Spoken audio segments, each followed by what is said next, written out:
vous parle souvent de l'importance de choisir son environnement, c'est-à-dire les lieux, mais aussi les gens, pour être entouré de gens qui vous font vibrer haut, qui ont des bonnes vibrations et qui vous tirent vers le haut, comme on dit en bon français. Alors c'est valable pour l'entourage, donc la famille, les amis, les collègues, et puis c'est aussi valable pour le partenaire, le conjoint, la partenaire, parce que ce qui m'inspire la vidéo ce matin, c'est que je discutais ce matin avec quelqu'un et qui me disait oui mais voilà, moi j'aurais, si ça tenait qu'à moi, je plaquerais tout et j'irais vivre dans la campagne à élever des bêtes. Et je lui dis mais pourquoi tu le fais pas?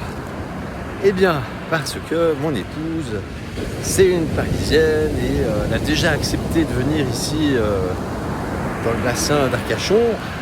Mais alors la campagne, n'en parlons pas, enfin en tout cas pas pour l'instant.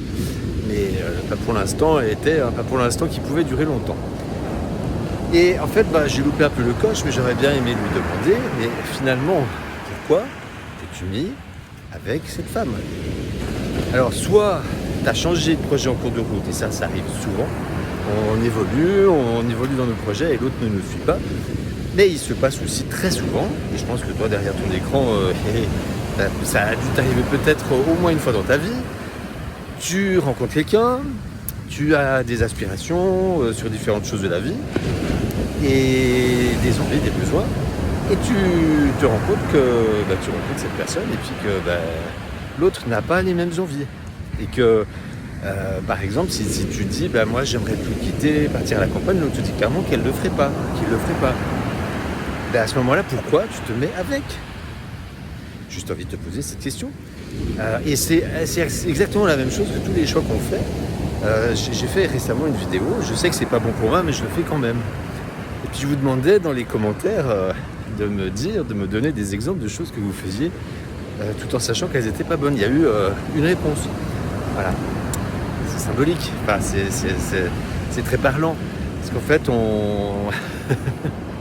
on se rend compte que oui, voilà, on n'a pas trop envie de mettre le nez dans le caca. C'est surtout ça. Donc, tout ça pour dire, je t'invite à réfléchir. Si tu es pas en couple, réfléchis avant de te mettre en couple. Et puis, là, c'est un petit peu plus dur ce que je vais dire. Mais si tu es en couple, réfléchis. En fait, si tu veux rester en couple ou pas. Moi, personnellement, pour changer de vie, une fois, j'ai quitté quelqu'un qui m'avait promis à l'avance qu'il me suivrait et puis qui ne l'a pas fait. Al, je te salue.